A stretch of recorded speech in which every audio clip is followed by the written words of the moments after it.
Yan. Atong kwan sa unaha. Itong mga bolt silalo. May 4 na tornilyo doon sa gilid. Yan. Para mabaklas. Ayan.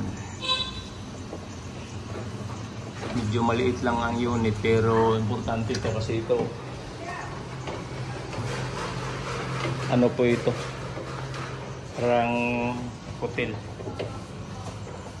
So tatanggalin lang muna ni Charles. Patna Charles. Ayan. Yan yung problema, hindi umaandar, hindi daw lumalamig masyado. So titingnan natin din mamaya pag umaandar na yan. Tapos kung okay na yung blower na yan, babalikan natin bukas. So i-update natin dito kung okay na ba yung lamig niya.